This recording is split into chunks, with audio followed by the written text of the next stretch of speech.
Si on t'explique le problème du football togolais et que tu as compris, ça veut tout simplement dire qu'on ne t'a pas bien expliqué.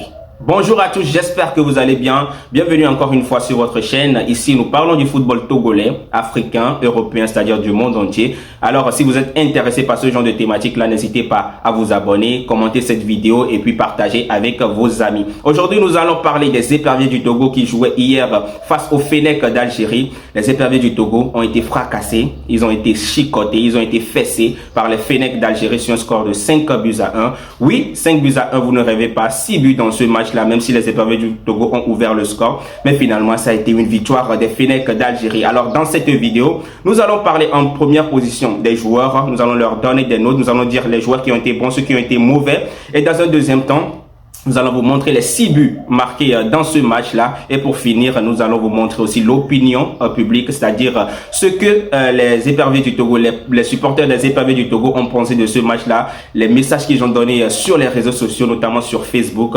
Alors, si vous êtes intéressé, restez jusqu'à la fin de la vidéo pour ne rien manquer. Alors, on revient juste après ça. I don't ever slow up, no I don't take shit. I got no love for the fakeness. If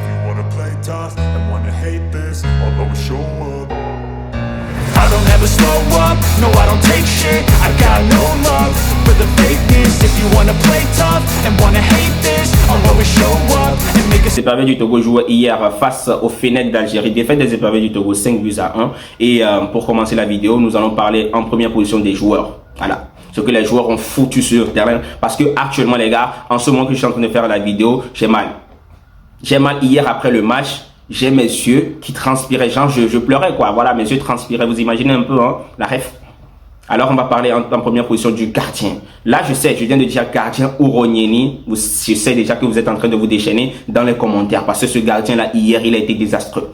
Tout simplement désastreux. Déjà je vais poser la question au coach Nibomé Daré, qu'est-ce que Barcola t'a fait? Voilà, moi c'est la question que je veux vous poser premièrement. Qu'est-ce que Barcola t'a fait? Déjà, lors du dernier match, tu avais convoqué Barcola, mais pourtant tu as fait jouer Monsieur Agboloso. Agboloso, lui, il jouait comment l'appelle-t-on? En 5e division française, c'est-à-dire en National 3. Monsieur Barcola joue en 2e division portugaise. Tu mets Monsieur Barcola sur le banc. Tu mets Monsieur Barcola sur le banc, je ne comprends pas. Et maintenant, comme si ça ne suffisait pas, Barcola face à Wassiou. Wassiou qui joue au Bénin, tu préfères Wassiou. Championnat africain, béninois, tu préfères Wassiou face à quelqu'un qui joue au Portugal en Europe. Même s'il n'est pas titulaire en club, je ne conçois pas cela. Ce n'est pas possible. Et on a tous vu hier, le gardien a été un grand handicap pour les éperviers du Togo. Il n'arrivait pas à faire de parade. Il a eu à faire à gagner seulement un face-à-face. C'est parce que le joueur là, Monsieur Bagdad Bounedja, a buté sur lui. Il a tiré tout droit sur lui. C'est pourquoi il a arrêté ce match-là. Sinon, il a arrêté ce but-là, pardon. Sinon, il n'aurait rien fait. Tous les buts, ou bien toutes les occasions, pardon, ont été potentiels buts pour les Algériens. Il n'a pas été décisif, ce gardien-là. On l'a tous remarqué, les gars. On va quitter ce gardien-là. Moi, je lui donne un 2 sur 10. Alors, maintenant, on va parler des défenseurs. Amévor, les gars, ça a été transparent. Transparent parce qu'il a été mangé par Benrahma. Benrahma là, vraiment, voilà quoi, il a catastrophe. Je ne sais même pas quel mot utiliser parce qu'il a vraiment mangé sur ce match-là. Et à Benrahma, on a même remarqué qu'il a marqué un doublé. Donc ça veut dire qu'il a été tellement à l'aise sur ce terrain-là. Hein, finalement, il a été au-dessus de Monsieur Amévor. Alors lui, je lui donne quoi? 3 aussi. 3 sur 10 parce qu'il a été cataclysmique, les gars. Je n'ai pas vu de défenseur sur le terrain, les gars. Alors, on va parler maintenant de Agbagnon. Agbagnon, ça a été un peu plus mieux que Amévor parce que lui, il a essayé de contenir un peu Riyad Mahrez sur le côté. Alors que bon, on sait très bien que Riyad Mahrez actuellement, ce n'est plus le joueur d'antan, ce n'est plus le joueur virevoltant, ce n'est plus le joueur assez technique. Donc, il a pu le contenir un peu. Donc, on peut lui accorder ça. Et j'ai parfois vu ce joueur aussi, Agbagnon, aller offensivement. Il a été un peu plus offensif que Amévor. Je l'ai vu aller faire des centres. Je l'ai vu faire quelques efforts offensifs et tout. Donc, je peux dire que c'est pas mal. Mais c'est pas trop ça aussi parce que des fois aussi, on a vu Mahrez qui est vraiment diminué physiquement, le déborder et c'est arriver à faire des centres et tout. Donc, je pense que ce n'est pas trop ça. Et lui, je vais lui donner une note de 4 sur 10. Si vous n'êtes pas d'accord avec mes notes, les gars, vous pouvez déjà les mettre en commentaire. Chaque joueur, vous mettez leur note sur 10. Voilà. Alors maintenant, on va parler du patron, Monsieur Alexis Romao. Je vous entends tous dire que Alexis Romao doit quitter la sélection togolaise. Vous êtes faux. Vous êtes malade. Romao, c'est actuellement le meilleur joueur des éperviers du Togo. Il a 40 ans, les gars, pardon. Il a 40 ans. Mais hier, il a été le meilleur joueur selon moi. 7 sur 10, j'ai envie de lui donner. 7 sur 10 pour Romao. Il était là, dans le placement, dans le déplacement, dans le replacement. Impeccable. Il a sauvé un nombre incalculable de ballons hier. Les gars, dites-moi en commentaire ce que vous pensez de ce joueur-là. Et vous dites que ce joueur-là doit être remplaçant. C'est vrai qu'il est fatigué, c'est vrai qu'il n'a plus les jambes de 20 ans. Mais pourtant, hier, il a encore été le meilleur joueur des éperviers du Togo. On va où? On va où? Dites-moi que dans 2 ans, il aura 42 ans. Et on sera encore obligé d'appeler Romao parce que les éperviers du Togo, les joueurs ne sont pas performants. C'est malade, les gars. Le Togo n'a plus de joueurs. Le Togo n'a plus de joueurs et c'est décevant. Un joueur de 40 ans qui est meilleur joueur de cette équipe togolaise là, on veut aller où? Vaut mieux on arrête tout en même temps. Vaut mieux on arrête tout en même temps. Vaut mieux on arrête tout en même temps. Alors 7 sur 10 pour Romao, moi j'ai kiffé son match, il a été très bon pour moi. Voilà. Après on va parler de Djene Dakonam, bon aussi. Je ne vais pas dire très bon, mais je l'ai vu aussi. Lui, de toutes les façons, c'est le capitaine, donc il doit montrer le bon exemple. Il a sauvé aussi beaucoup de ballons. Je me rappelle de certains, comment on appelle-t-on, percussions de Ben Rama. Et il a su contenir Ben Rama qui venait sur le côté, qui arrivait à dribbler à Mévor là-bas. Mais quand il venait ici, Djene essayait de faire le taf avec Romao. Je pense que les deux ont fait un bon match. Alors, Romao en axe, je pense que c'est une bonne idée quand même. C'est une bonne idée parce qu'au milieu, il ne serait pas assez virevoltant, il n'a plus cette capacité d'aller poste to poste, mais avec sa vision de jeu et tout, il arrive à lire les actions et avec ce duo-là, avec le capitaine, monsieur, comment on appelle-t-on, Djene Dakonam, je pense que ça pourrait beaucoup nous aider. Alors maintenant, on va parler de qui? Des milieux de terrain, monsieur Karim Derman. Ça a été désastreux. Ça a été désastreux. J'ai mal de le dire, j'ai mal au cœur de le dire, mais c'est la première fois que je vois monsieur Karim Derman en difficulté à ce point. Parce que hier, c'était pas ça. Même dans les passes, nul. Dans le déplacement, nul. Vision, nul. Il n'était pas inspiré. C'est tout ce que je peux dire. Mais j'ai pas envie de le taper dessus, parce que c'est un joueur qui nous a beaucoup émerveillé. Donc, on va pas seulement je sais pas comment dire, s'appesantir sur une mauvaise performance pour le critiquer et tout. Mais hier, ça n'a pas été ça. Ça n'a pas été ça. Pas un bon match de Karim Derman. Non, on l'a ressenti parce que c'est un joueur, lorsqu'il est bon, le Togo joue bien. Et quand il est mauvais, le Togo est mauvais.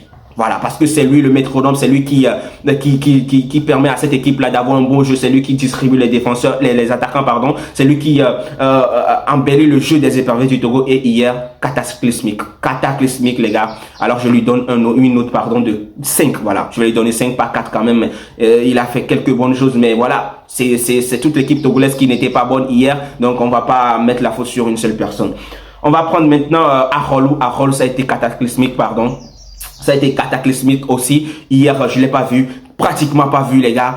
La seule fois que j'ai vu Arolou, c'était lorsqu'il a tiré et le ballon même est parti dans les cieux. Je sais pas s'il visait des oiseaux hier. Donc Arolou, ça a été cataclysmique. C'est un joueur pas au top. Pas au top. Lui, je remarque surtout que lorsqu'il est avec son équipe, son club, il joue meilleur. Et quand il vient au Togo, voilà, il joue mieux avec son club que quand il est avec les éperviers du Togo. Et hier, voilà, ça n'a pas été ça. Même si vous allez me dire que oui, face à la Guinée équatoriale, c'est lui, il avait marqué et tout. Oui, je peux vous dire aussi qu'il a déjà marqué des buts conséquents face au Togo pour nous handicaper lors de certains matchs. Donc c'est un peu ça. Donc je pense que voilà, Arolou, pas trop ça. Alors Arolou, 4 sur 10 pour moi. 4 sur 10, vous imaginez?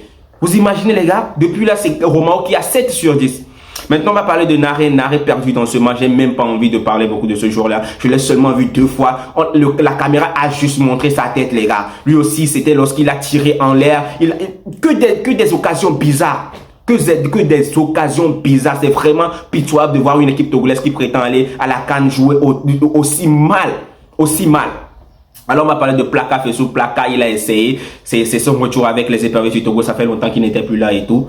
il a essayé quand même. C'est l'un des gars qui ont un peu essayé, mais après aussi, lui aussi, il a été perdu dans ce match-là. Après, quand les Algériens ont pris le compte du match, ont essayé de mettre la pression et tout, le Togo jouait derrière. Donc, on n'a plus eu cette possibilité-là, cette chance-là de voir ce joueur performer. Donc, il a été très moyen aussi. Donc, je vais lui donner un 5 sur 10. Dites-moi en commentaire ce que vous avez pensé de Plaka déjà dans ce match-là. Thibaut Clydier, j'ai envie de lui dire merci. Parce que c'est le seul buteur togolais dans ce match-là. Il a permis aux Éperviers du Togo d'ouvrir le score. Mais finalement, on a dû encaisser 5 buts. Donc, défaite des Éperviers du Togo. But marqué à la 11e minute. Merci Thibaut Clydier, parce que hier il était dans un rôle de numéro 10 qui avait pour tâche de distribuer les ballons, d'attaquer aussi, de donner des passes à Kevin Denke. Il n'a pas su donner des passes à Kevin Denke, mais lui-même, qu'est-ce qu'il a fait? Il a été généreux. Il est parti chercher les ballons. Il s'est bien placé sur le terrain. Il a été généreux, comme je l'ai dit, hein, parce que on l'a vu, hein, lors des contre-attaques, il revenait aussi aider le milieu de terrain. Donc, je pense que c'est un joueur qui est en forme actuellement, même avec son club, il fait de bons matchs. Donc, je pense que c'est pour cela que le coach l'a titularisé, pour ce match-là. Donc, c'est un joueur qui m'a beaucoup plu hier, l'un des rares Togolais que j'ai aimé regarder hier lors de ce match-là. Donc Thibaut Clydier, bravo, 6 sur 10 hein, pour moi. Déjà, tu as été l'unique buteur des Éperviers du Togo, alors j'ai seulement envie de te dire merci. Voilà. Alors maintenant, pour finir, nous allons parler de Kevin Denke. Kevin Denke qui a été extraordinaire. Kevin Denke, même s'il n'a pas marqué, pour moi, c'est le meilleur joueur des Éperviers du Togo hier dans ce match-là avec monsieur Alexis Romao. Je lui donne aussi, je sais pas, 8 ou bien 7. Voilà. 8 ou bien 7. Bon, 7. Voilà, parce qu'on n'a pas gagné aussi, hein, donc faut pas donner des 8 aux joueurs. Donc on l'a vu, hein, il était esselé en attaque et tout parce que c'était le seul. Et même à l'image de ce qu'il fait avec son club, il a essayé de bousculer les défenseurs algériens. Voilà, il a été dangereux, il a obtenu des fautes. Voilà, il s'est créé des occasions lui-même. Je me rappelle de ce tir-là qu'il a, de cette frappe-là qu'il a tiré hein, hors de la surface de réparation que le gardien a magnifiquement arrêté. Donc c'est un joueur assez performant ces derniers temps. Donc il faut dire merci, il faut dire bravo à ce joueur là parce que voilà, ce qu'il est en train de réaliser dans cette équipe togolaise là, c'est pas facile les gars. C'est pas facile de jouer comme attaquant dans cette équipe togolaise là qui n'a pas d'âme, d'autant plus que Karim Derman n'était pas bon hier, qu'il ne pouvait pas donner des passes à Kevin Denke, qui ne pouvait pas avoir une bonne alimentation et tout sur le terrain et tout. Donc je pense que il a fait de son mieux. Donc c'est un peu ça. Alors dites-moi en commentaire déjà avec l'entrée aussi de Ouro Tagba et tout, Tchakei Marouf, dites-moi s'il y a quelqu'un qui vous a émerveillé, s'il y a un remplaçant qui a fait un bon match. Tchakei, je pense qu'il aurait pu débuter ce match-là et jouer au milieu de terrain avec Karim Derman. Ça aurait aidé les Éperviers du Togo, mais lui aussi il n'a pas fait une bonne entrée. Il a été cataclysmique. Voilà, je ne l'ai même pas vu, je l'ai seulement vu sur son coup franc et le coup franc qu'il a tiré, voilà, c'est parti en haut comme ça. Je me suis dit, ah frère, on t'a connu pour tes coups francs, qu'est-ce que tu nous fais là? Ou bien c'est parce que nous jouons face à l'Algérie? Dites-moi un peu en commentaire selon vous qui a été le meilleur joueur des Éperviers du Togo. Comme je l'ai dit, pour moi, en première position Romao, après on a Kevin Denke et pour finir peut-être Djenda Konam. Voilà. Alors comme je l'avais dit, les supporters des Éperviers du Togo sont furieux. Ils ne sont pas contents, ils sont déçus. Alors ils l'ont fait comprendre sur les réseaux sociaux. Et avant de voir leurs messages et tous leurs commentaires et tout, je vais vous présenter les 6 buts de ce match-là Togo-Algérie. 5 buts à 1, victoire des Fennecs d'Algérie face aux Éperviers du Togo. Alors on revient juste après le résumé de ce match-là. J'espère que vous n'avez pas eu trop mal de revoir les 5 buts marqués par cette équipe algérienne aux Éperviers du Togo, hein, parce que je sais qu'il y a des gens hier m'ont dit Honoré, je ne pense pas que je vais dormir cette nuit. Wilson, je ne pense pas que cette nuit sera bonne pour moi parce que je vais boire du paracétamol parce que j'ai mal à la tête et tout. Voilà, c'est un peu ça, mais bon, c'est le football les gars. Ne prenez pas ça au premier degré. Alors on va parler des des commentaires hein, que les supporters ont laissé sur Facebook, ont laissé sur Instagram et tout, surtout sur un commentaire hein, de la FTF et tout. Alors on y va. On commence avec Honoré Agbedi. Honoré Agbedi lui dit, dirigeant incompétent, entraîneur amateur, joueur débutant, vous décevez tous. Voilà, vous décevez tous. Voilà, il a raison. Hein. Il a vraiment raison. Après, nous avons Banané Larry, lui dit, sinon, le Togo a bien joué. La seule erreur qu'ils ont commis, c'est de revenir jouer la deuxième mi-temps. Ils devaient fuir. Ça, c'est la meilleure, c'est le meilleur commentaire que j'ai vu hier. Voilà. Donc, selon lui, le Togo aurait dû terminer le match à la mi-temps puisqu'on était à 1 but partout. Donc, le Togo devait terminer ce match-là à l'heure là. Voilà, on revient avec les 1 point et c'est bon. Voilà. Pourquoi ils sont revenus? Il fallait fuir. Ils ne savaient pas que l'Algérie allait se réveiller comme ça et marquer 4 buts en plus des 1 et faire un 5 buts à 1. Voilà, c'est un peu ça. Après, on a Toussaint lui dit, mettez en pause le football au moins pour 5 ans. Est-ce qu'il a tort? Parce qu'après, on prend notre argent pour financer le football et tout, mais finalement, on n'a pas de résultat. Voilà. Est-ce qu'il a tort? Voilà. On a Unim Aplekou, lui a dit... même ceux que l'on croit qu'on va gagner pour se qualifier n'ont pas encaissé autant. Il a raison parce que l'Algérie face au Libéria, c'était 3 buts à 0 et l'Algérie face à la Guinée équatoriale, c'était 2 buts à 0, mais le Togo lui prend 5. Voilà. Jacob Rouenou, je comprends pourquoi la TVT ne voulait pas diffuser le match. Voilà. Oui, nous aussi on a compris la TVT, lui, eux, ils avaient tout compris. Voilà, ils ne voulaient pas montrer quelque chose de mauvais hein, des éperviers du Togo sur le plan international. Hein, parce que voilà, c'était une désillusion hier face à cette équipe algérienne-là. On a Fiacre le chanceux. Fiacre le chanceux, lui, il dit quoi? Comment faire pour renvoyer tous les joueurs, surtout le coach? Est-ce qu'il a raison? Parce que finalement, on pense que on croirait que les joueurs là n'ont pas envie de jouer pour les éperviers du Togo parce que sur le terrain, ils ne se déchaînent pas. Ils ne se déchaînent pas, ils ne se donnent pas à 100%. On dirait que c'est juste une formalité de venir jouer pour les éperviers du Togo et après, voilà, on s'en bat les couilles, on part. C'est pas bien. On a Sabine SSI, Auto.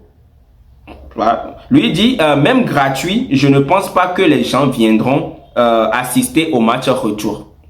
Voilà. Je pense aussi, hein, parce que, mais bon, il y a beaucoup de personnes qui viendront, mais voilà, je pense que même actuellement, là, certains hein, préféreraient je sais pas comment dire, économiser leur argent pour aller regarder Emmanuel Adebayor lors de son jubilé, alors qu'il y a le Togo qui joue le lundi face à cette équipe de ce truc-là. Donc, je pense que beaucoup de personnes ne viendront pas. Voilà. On a Ismaël Isaac qui dit, Libombe Daré fait quel travail dans la vie? C'est un entraîneur, non? C'est l'entraîneur des éperviers du Togo, frère. Voilà. Voilà, on dirait qu'il est incompétent. Voilà, c'est ça. C'est ça, c'est ta question, je comprends. C'est un peu sarcastique, voilà. C'est du sarcasme. Voilà, mais bon, voilà. Faut savoir que c'est l'entraîneur des éperviers du Togo, tu veux ou pas, voilà, c'est... Tintin lui dit quoi? Ce Wassiou, gardien de but, au match retour, il n'a qu'à venir s'asseoir sur la tribune. Nous, les supporters, on doit le corriger. Voilà, lui, il a besoin qu'on le fasse. Wassiou, là. Il a besoin qu'on le fasse. Mais je suis sûr que lors du match retour, M. Libombe Daré va encore titulariser ce gardien-là. Vous allez voir. Vous allez voir, il a quelque chose contre... Il a une dent contre M. Barcola. Je sais très bien. Paul-Serge Saka, le gardien va jouer le match retour. Il va jouer. C'est ce que je viens de dire tout de suite là. Est-ce qu'il va jouer le match retour? Je vous pose la question en commentaire. Dites-moi, est-ce qu'il va jouer le match retour? On a Téla Florent qui dit, le vieux tient toujours la manette, on dirait. Oui, c'est lui qui guide le football togolais. Il était en train de dormir lorsqu'il a vu que le Togo avait marqué face à l'Algérie. Ah, qu'est-ce qui se passe comme ça? Il est parti direct et puis il a réglé ça 5 buts à 1. Il est trop fort. Il a pris la manette et puis il a commencé par diriger Ben Rama et puis Ben Rama a marqué un super but. Voilà, un but extraordinaire après penalty et tout. Voilà. On a rien compris les gars. On n'a rien compris. Voilà. On a Chabel Dossé lui dit, est-ce qu'on va encore jouer le match retour? Point d'interrogation. Est-ce qu'on doit encore jouer ce match retour là? Dites-moi en commentaire parce que 5-1 chez les gars, ils viendront chez nous. Combien ils vont nous donner? Parce que moi je disais, l'Algérie avait déjà fait 2-0, 3-0. Donc je disais que peut-être que le Togo allait prendre 4-0, mais on a pris 5. Mais en soi, c'est 4 buts d'écart. Donc j'ai bien vu. Peut-être que le 4e match, ça sera 5-0. On ne veut pas ça, Seigneur. Seigneur, sauve-nous. Alors, demandez pardon à Monsieur Baudet. Alors, les gars, c'est tout ce qu'on peut dire. Hein. Ce sont les commentaires, les 12 commentaires que j'ai retenus pour cette vidéo-là. Alors, dites-moi en commentaire hein, ce que vous avez pensé, vos commentaires par rapport à ce match-là. Est-ce que vous avez kiffé les éperviers du Togo? Est-ce qu'ils ont fait un bon match selon vous? Et voilà. Alors sur ce, on est venu à la fin de cette vidéo là. Pour ceux qui n'ont pas encore intégré le canal du Telegram pour parler de football, le groupe WhatsApp, je vais mettre le lien du groupe et du canal en commentaire. Je vais épingler ça, donc vous n'aurez qu'à suivre le lien, taper sur le lien pour intégrer le canal et le groupe WhatsApp pour parler du football togolais, européen et voilà quoi. On est beaucoup là-bas, alors venez les gars. Alors si tu es venu jusqu'à la fin de cette vidéo pour me le signifier en commentaire, mais en commentaire le Togo va mal. Et puis je vais comprendre que voilà, que tu es venu jusqu'à la fin de cette vidéo. Et merci beaucoup pour toi qui est venu à la fin de cette vidéo. Pour ceux qui ne sont pas encore abonnés, abonnez-vous, c'est le plus important. On est bientôt à 5000 abonnés sur cette page, sur cette chaîne-là. C'est grâce à vous, ce n'est pas moi, c'est Dieu qui fait. Alors, ciao, ciao, prenez soin de vous. Et d'ici là, que Dieu vous garde.